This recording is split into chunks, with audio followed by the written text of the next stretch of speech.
What if Megumi is main villain और last battle Gojo versus Megumi हो।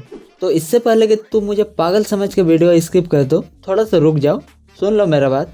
धनिया फूक के थोड़ी ना थ्योरी बना रहा हूँ। तो मेरे को ऐसा लगने का निम्नलिखित कारण है। तो पहला रीजन, तो कुछ दिनों पहले जेजेके और वन पीस के एनिमेटर का एक इंटरव्यू आया था, जिसमें जेजेके का एनिमेटर ये बताया कि गेगे पहले से इसका एंडिंग सोच के रखा है। और इंटरव्यू लेने वाले बंदे को एक पैनल भी दिखाया, और इस बंदे का रिएक्शन देखो भाई, कुछ ना कुछ तो इंटरेस्टिंग चल रहा है, पर ऑडियंस को ब्लर करके दिखाया।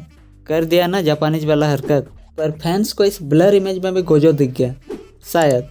और चैप्टर 248 आने के बाद जब गोजो का बॉडी सोको के पास चला गया है, तो इस थ्योरी को और थोड़ा हवा मिल गया। वैसे सुकुना के हिसाब से गोजो मर चुका है, पर हमें क्या, अपना गोजो तो रिटर्न करेगा, मेरा गोजो संसे आएगा।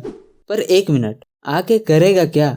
कंजाको को यूटा मार दिया, सुकुना को ऑब्वियसली यूजी ही मारेगा, नहीं तो मेन कैरेक्टर बोल के क्या आलू छिलने के लिए रखा है? कोई तो ओपोनेंट होना चाहिए इसके सामने। और मेगुमी का विलेन बनने का चांस है, क्योंकि इस बंदे का जर्नी देखो, बचपन में अकेला बिना माँ बाप का, उसके मर्जी के बिना जुजुत्सु सोर्सरर बनना पड़ा, ऑब्वियसली मर्जी के बिना ही था। अब गोजो उसके सामने दो ऐसा चॉइस रखता ही है, तो सोचो तुम्हें अगर ऑप्शन दिया जाए नंगी पीठ में चमाट खाने का और साथ में दाल रोटी खाने का, तो ऑब्वियसली तुम दाल रोटी ही चुनोगे ना। कोई पिज्जा तो पूछ ले, अबे मेरे को तो कोई पूछ लो। और ऊपर से इस बंदे का ओवर थिंकिंग में रहना, और इन सब के बाद गोजो का रोमैन एक्सपेंशन इन्फिनिटी वॉइड का झटका, याद है ना गोजो वर्सेस सुकुना का बैटल? गोजो का सारा अटैक तो सुकुना इसके ऊपर ट्रांसफर कर देता है, और ऐसे मेंटल स्टेट में कंजाकू इसको अथॉरिटी दे देता है टेंजेंट और ह्यूमैनिटी का मर्जर का। जिन लोगों को समझ में नहीं आया उसको मैं बता दूं कि चैप्टर 248 में कंजाकू मरने से पहले एक नया रूल ऐड करता है, जिसमें टेंजेंट और ह्यूमैनिटी का मर्जर का हक जो है वो मेगुमी के पास चला गया है। और यूजी काफी बार ये मेंशन कर चुका है कि उसको मेगुमी को बचाना है और बस सुकुना को मारना है।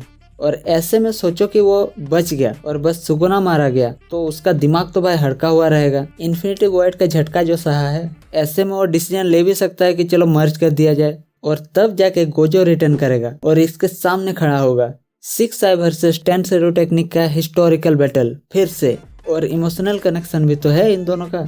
और जिन लोगों का लगता है कि यूजी और यूटा ऐसे सिचुएशन का सामना करेगा, तो यूजी तो सुकुना से पिटा हुआ रहेगा, और यूटा, तुमको गेगे के ऊपर इतना भरोसा है, जिंदा छोड़ेगा इसको? मेरे को तो ऐसा धक धक कर रहा है। यूटा मेरा फेवरेट है यार। जो भी हो, तो ये था मेरा थ्योरी, जिसका सही होने का बहुत कम पॉसिबिलिटी है, मतलब ना के बराबर है समझो। पर अगर सच हो गया ना, फिर मत बोलना गेगे मेरे को फोन किया था। That's simply not possible. Why isn't it possible? It's just not. Why not, you stupid bastard?